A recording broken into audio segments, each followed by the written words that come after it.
My name is Charles McKeever, and I'm a web developer and app developer, and this is my review of the Cintiq Companion. Now, I ordered the Cintiq Companion because a few months ago I ordered this 22 HD, and I absolutely love it. It's got great real estate. I love the buttons on it. It's very responsive. It's just a real joy to draw on and to use.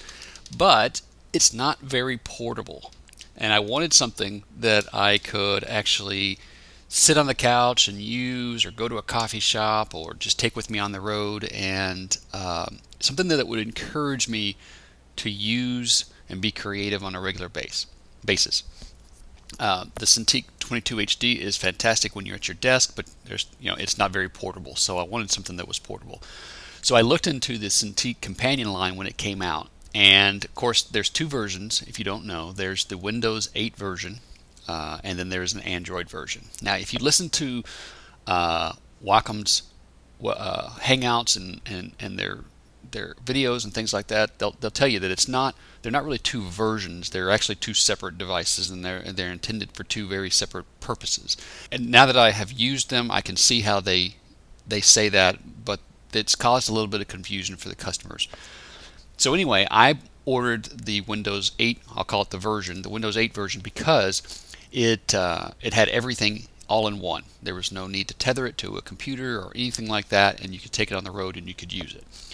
I've had it for 3+ weeks now, and I can say that it's an absolutely gorgeous device. I love it. From the moment that I took it out of the box, it feels good. It works well, and it's pretty much everything that you would want if you're a Windows user. If you're not a Windows user, then it comes with sort of the annoyances that Windows brings, and that's not necessarily a discussion as to whether Windows is better than Mac or what have you. It's just a matter of if you don't mind the Windows environment, then you're going to absolutely love this. If you find that the Windows environment hinders your workflow, then you're not going to like it as much. At least I didn't. If you absolutely need a machine that is all in one, and you don't want to carry multiple devices, and you don't want to tether it to another computer, then this is your device, regardless of the Windows environment. Now, let me tell you about a few things that I've done with it so far. I've been able to record videos. I've been able to run the full Photoshop, full Adobe suite. I've got Creative Cloud on here. I've got Photoshop and Illustrator and Flash and After Effects and the whole thing. And I've been able to run them all. They've all run smoothly. I can do all my normal, email and social media and web browsing and all those types of things as well. I can get Dropbox on here and sync things to the cloud.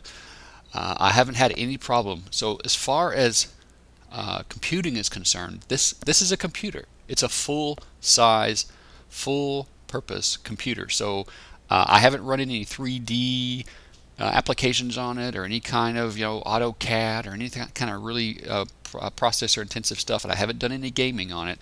But as far as getting things done in a creative capacity, this is a device that I would definitely recommend. Now, like I said, I have done video editing on here. I've recorded videos, screencasts and things like that, and I've edited them and been able to publish them without any problem at all. It has not. It's been comparable, at least as much, to my MacBook Air, which is about 6 months to a year old now, and so it's probably even faster than that, because it seems to process the videos just fine without any difficulties at all. So, okay, with all that said, I will be returning this device, and like I said, the reasons are that the Windows environment I don't gel with it as much as I need to in order to be able to get things done and feel like I'm productive. If you are already in that space, or can handle the Windows environment, can make those accommodations, then I'd say it's a fine device. Wacom, they allow you a 30-day return, so I am going to return it. I've already sent in a request for the RMA, which is the return mailer, and I'm going to put it in the mail as soon as I'm finished with this video, as a matter of fact. So before I do, though, here are a few things that I want to point out. when I first got the device, there were a few things that really added to my annoyances, if you will, and I think those are important to talk about. Not to give you all the negatives, but to kind of point out these things so that you can use this information to get past them if you're trying to evaluate the product. Okay, one of the first things that I ran into is the tiled environment. You have this tiled space, and then you have your desktop space. And if you're new to Windows 8, this is going to be annoying. But just know real quickly that it's really not that hard to get used to. You basically have the tiled look here, and then you have the desktop, and there is a desktop on your tiled environment. So anytime that you push the Windows button over here on the left-hand side, you're going to flip back and forth between wherever you were just in and back to your tiled environment. So you're always like one button push away to get right back to where you can kind of navigate to just about anything that's there. So if you hit the desktop, then you're going to go right back to your desktop, which I'm running a Camtasia because I'm recording the screencast as well. So let me just close these things. So here's, traditional desktop, right back to where you are. I've pinned all my apps that I use, makes it real easy to get to, things like that. Okay, so from that perspective, normal Windows environment. So again, if you want to get back to the tiled, there you go. You're right back to the tiled. And since I was at my desktop last, boom, I go back to my desktop. The other thing that I encountered that was really annoying was the power button over here on the side. The power button is placed in such a way that anytime that you try to move the device, you wind up turning it off. And I probably shouldn't have done that because I'm actually recording the video.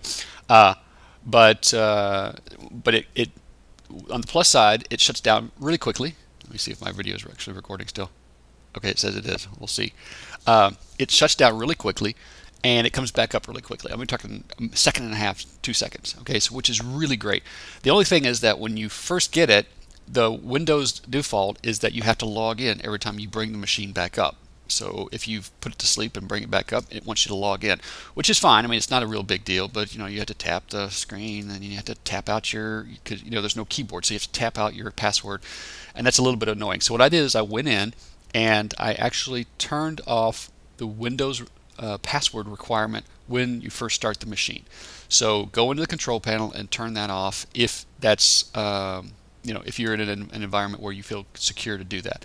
That made a big difference for me, because then anytime that I wanted to turn the machine off or I accidentally turned it off, I could just turn it back on. It was a second and a half worth of my life, and boom, I'm right back to where I was, and can be productive. The other thing that came standard was that the battery setting was in balanced mode. And let me go open up the more power options here. We'll go to that screen. So there are 3 power options in the Windows environment here. One is power saver, the other is the default, which is balanced mode, and then you have high performance. Now what I experienced was in balanced mode, the things like the charms, this little menu that's supposed to fly out here when you swipe on the screen, that would not come out on a consistent basis. And also when you would try to flip between screens, that didn't work consistently. Now it would work occasionally, but it wouldn't work consistently, and you would wind up having to swipe a bunch of different times in order to get it to come out, which gave the overall device a sense of a feel that something was, there's a lag, or it wasn't being responsive. And that had nothing to do, I learned later, that had nothing really to do with the hardware. It had nothing to do with the sensitivity of the touchscreen. It had to do with the power settings and how Windows was managing the responsiveness of the device versus the power, maximizing a consistent battery charge. So what I did was I went in and I turned it to high performance mode. Before that, just as a full disclaimer, I put it in power saver mode because I was like, well, I get about 6.5, 7 hours worth of battery life on a single charge, which is great for a tablet device that's a full-size computer. But what if I put it on power saver? Power saver mode. And what I found is that yes, you would probably, I didn't try to maximize the battery to see how long it would go, but in theory you would probably get a much longer usage out of the device on power saver mode, but it becomes really doggy. I mean, to the point where there is noticeable lag when you're drawing on the screen, and the menus are really not usable at all.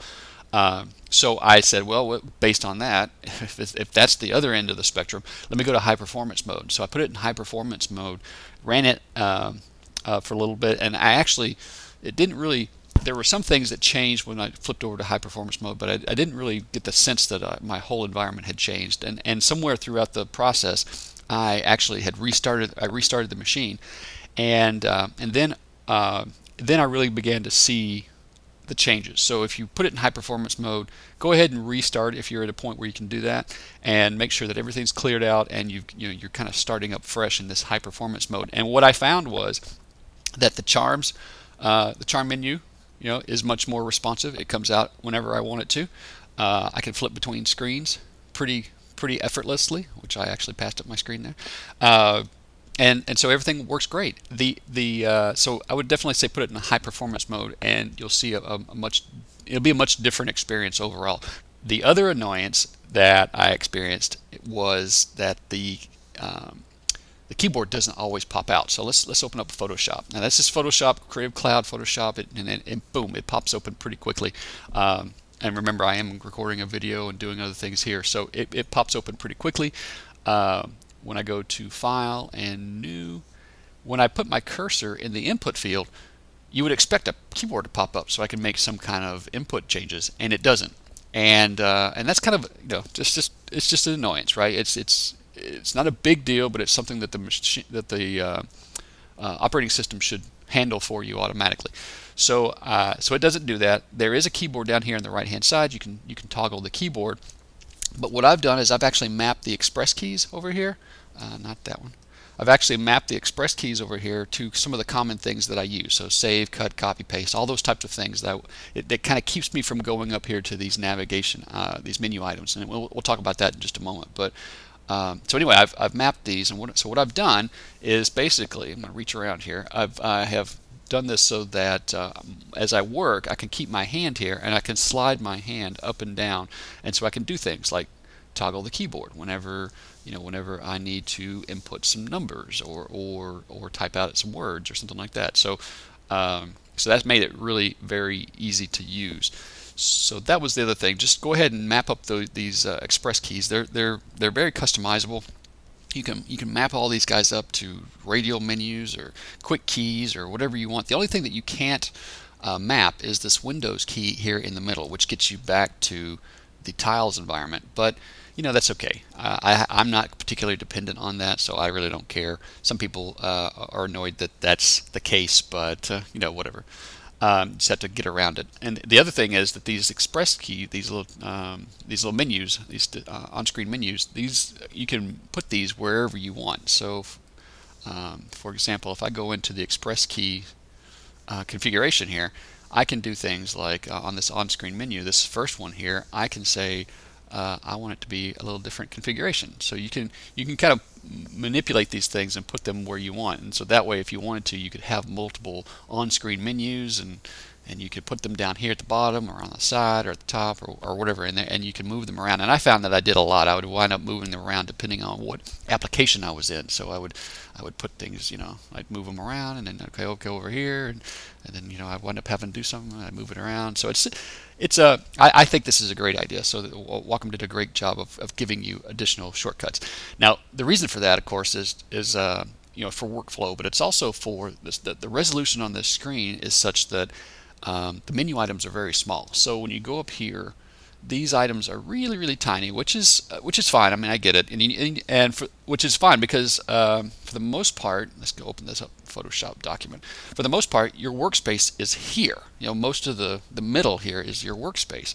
But when you got to get some of these items, they're kind of T90. So you want to get to the point where you can have things like you can do a brush and then say, okay, I want to draw, and I want to do something, and you can map those over here, and then you don't have to worry about